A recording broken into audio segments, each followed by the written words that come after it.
In the ongoing debate over whether Marvel Cinematic Universe, MCU, films qualify as real cinema, one recurring criticism is the limited creative control directors have, especially when it comes to big-budget visual effects. Unlike traditional auteur-driven filmmaking, Marvel's approach often sees executive producers like Kevin Feige taking the reins, while directors execute parts of a vision shaped before they're even hired. Ironically, this very model, criticized by some cinephiles, is strikingly similar to how George Lucas built one of the most celebrated franchises in cinematic history, Star Wars. While films like Black Panther reflect strong directorial vision, others are shaped more by studio oversight and pre-planned action sequences. Visual effects for Marvel films often enter production before scripts are finalized or directors are confirmed. This so-called Marvel method is seen by critics as a symptom of creative compromise. However, it's essentially the same strategy George Lucas used after nearly collapsing under the weight of his directorial ambitions on Star Wars: A New Hope. George Lucas's solo vision almost broke him. George Lucas began his Star Wars journey with full control, attempting to write, direct, and oversee effects for what was then an incredibly ambitious sci-fi adventure. He wanted to craft an epic with mythic storytelling that appealed to all ages, a direct contrast to the grittier, more introspective films dominating the 1970s.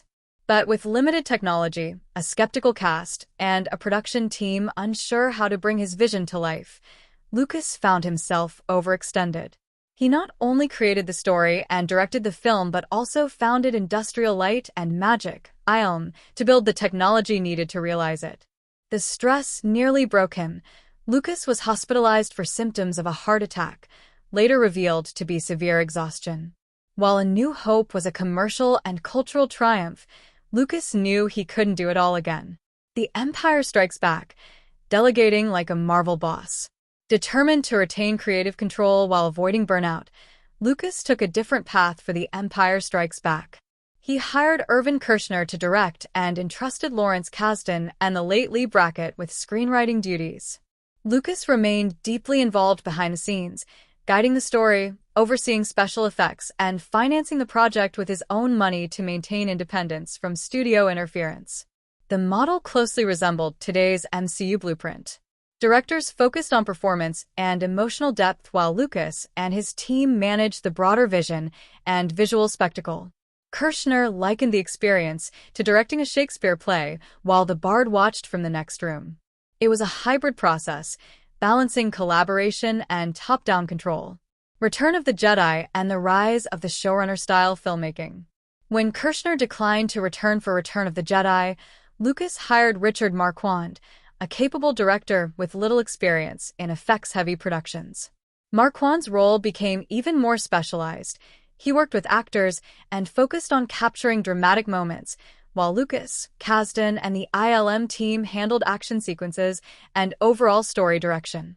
Lucas's involvement even included second-unit direction, and his oversight resembled the role of a showrunner in television, shaping the story and ensuring continuity while delegating directorial tasks.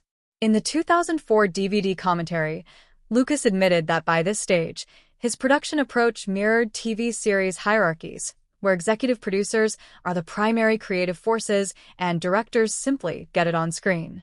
The Marvel parallel: cinema or collaboration. Despite frequent critiques of Marvel's factory-like method, it's clear that this model, far from being a betrayal of cinema, is rooted in one of the most successful filmmaking strategies in history. The MCU's centralized creative vision and director-executor dynamic reflect the lessons Lucas learned from his initial solo endeavor. His method helped maintain a cohesive universe across multiple stories and tones, a feat the MCU has replicated on an even larger scale. Ultimately, the argument that Marvel films aren't cinema because of their shared, producer-driven vision overlooks the fact that Star Wars, one of cinema's most beloved franchises, was built on that very foundation. The key difference isn't quality or creativity, but who holds the steering wheel. Whether it's Lucas overseeing ILM or Feige orchestrating the MCU, both demonstrate that a strong guiding hand can lead to enduring cinematic success.